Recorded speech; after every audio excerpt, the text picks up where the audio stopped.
Hello again, everyone, and welcome once again. This is Tom Nelson, and the part number 3 of a 5-part series on resolving cholesterol issues naturally. Everyone's been told for a very long time that eating too much saturated fat, animal fat, is going to raise your cholesterol level. It can, but new studies have shown that that's not entirely correct. The new keto diet that's so popular is now where people eat a very low carbohydrate count and low glycemic index foods, along with a very high fat diet. And in those studies, it actually had shown that the cholesterol levels actually dropped. But it's the high carb count number and the high glycemic index carbs, along with a high saturated fat diet, will increase the cholesterol levels and significantly. But diet alone is only part of that process. So where does cholesterol come from? Cholesterol is produced in each and every one of your 37 trillion cells can produce small amounts of cholesterol, but it's not enough to do what each of those membranes require to maintain the repairs.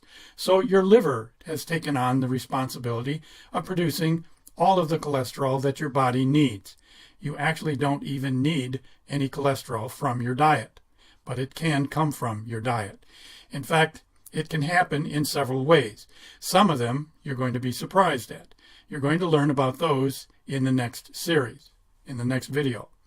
But there's a problem. Cholesterol is a fat, and your blood is primarily water.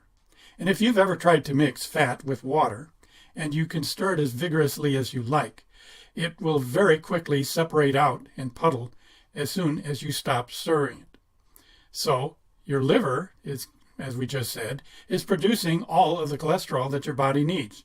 And your liver is located in the center of your body. So how then is the liver going to release the cholesterol that it produces and be able to get it to the extreme corners of our body without it separating it out and puddling and collecting in various areas in the body? And those cells need that cholesterol, so there has to be a way to get it there reliably. So Mother Nature invented an ingenious solution for that problem. She created what is called lipoproteins. Lipoproteins are a very specialized form of transporter. They're like a hollow ping pong ball, but it's water soluble on the outside, which means that if they are released into the bloodstream, they will float along and mix in with the liquids, the water, without any issues. They will not separate out. And the inside is made fat soluble, which means your liver can pack it full of cholesterol, as full as they can get it. And then when it is released into the bloodstream, it's going to, like I said, it's going to mix in, it's not going to separate out, and it will reach every corner of your body. So that word lipoprotein is important. It's the last letter, the last part of both LDL and HDL.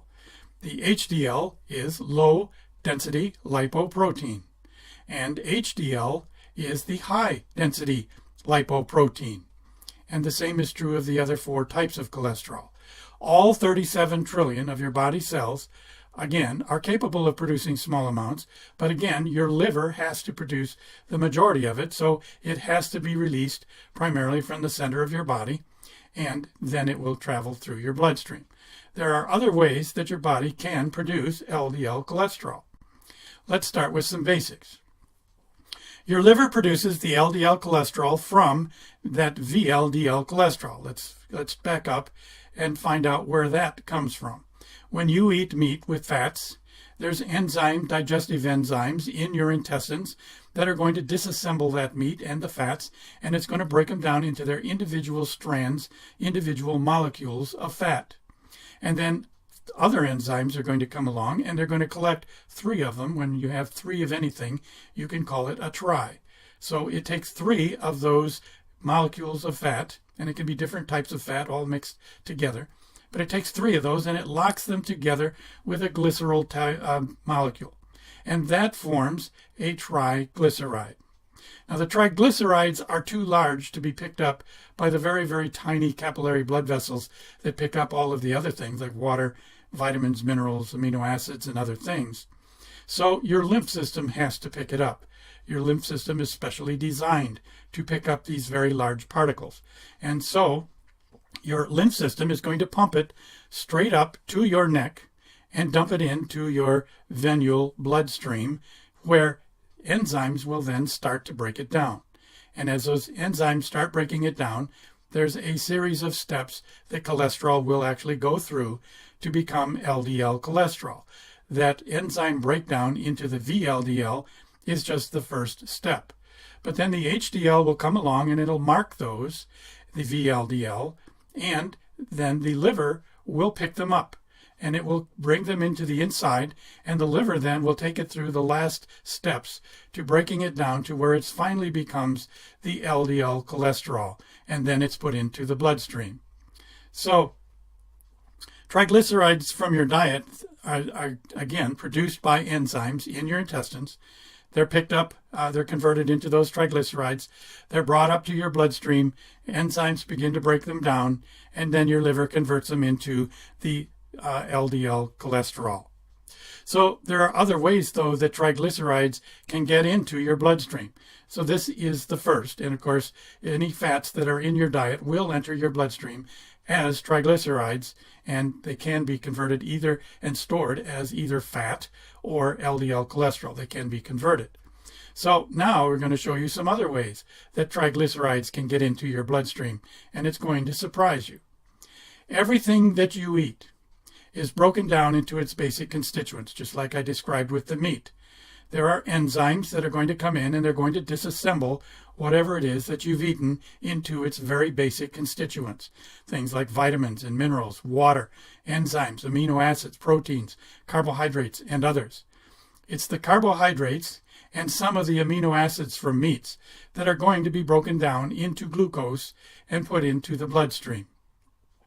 So the glucose enters the bloodstream. It goes straight through what's called the hepatic nerve cells, straight to the liver, and then the liver is going to distribute it throughout the rest of the body from that point. So whenever too much glucose enters your bloodstream, your liver is going to try to take some of the glucose out. It converts it into something called glycogen, which is a very compact form of glucose that is used for storing it until it's needed.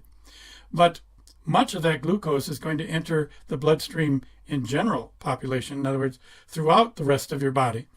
And of course, if you're insulin resistant, the glucose isn't going to be picked up by your cells, so the amount of glucose can rise very rapidly. Well, whenever there's excess glucose, whenever the cells haven't been able to remove it all from the bloodstream, then insulin and your liver are going to convert all of the leftover, the excess glucose, into triglycerides. And they're going to be put into the bloodstream. And then from there, it can be one of two things. Some people will accumulate and maintain high levels of triglycerides. But for the most anyway, most of it is going to be converted into fat and put into storage in your central area. And then some of that is going to be picked up by the liver, and it's going to be converted into LDL cholesterol and put into your bloodstream. So now you know that anything that causes an elevated blood sugar, especially for any amount of time, is going to cause this.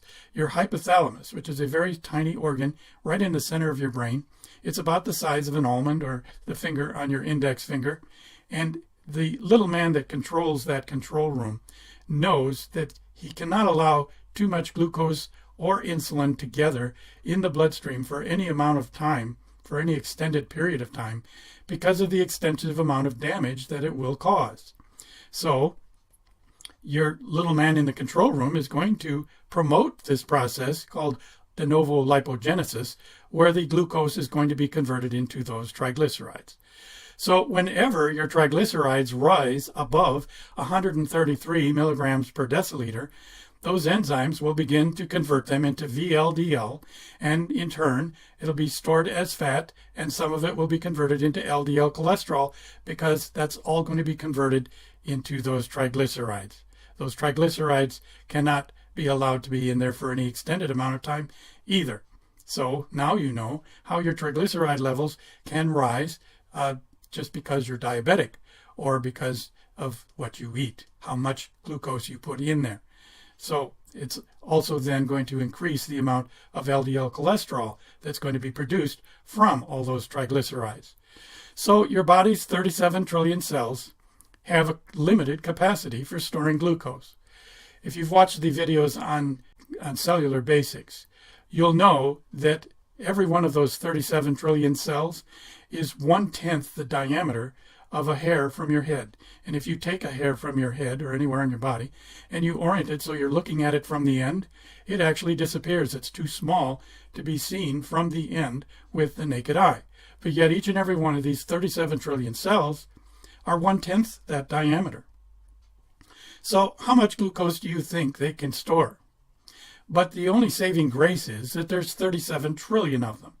And so those 37 trillion in an hour and a half or so after you eat will generally uptake the majority of the glucose that has been produced from your meal. And if you've eaten the right amount and you've eaten the right things, then there really won't be an issue. But there are a number of things that you are likely doing every day that will promote the increase in triglycerides in your bloodstream, many that you aren't even aware of. Triglycerides, then, you understand, are the key, and glucose is the key, and they can be produced in several ways. So let's examine each of them and explain how each of those different things are going to add to the triglyceride levels in your bloodstream. So that will be in part number 4. We're going to list and explain all of the different ways that you unknowingly increase your cholesterol levels, and then we're going to show you how to fix it. So thank you, and please share this information with your friends and your family.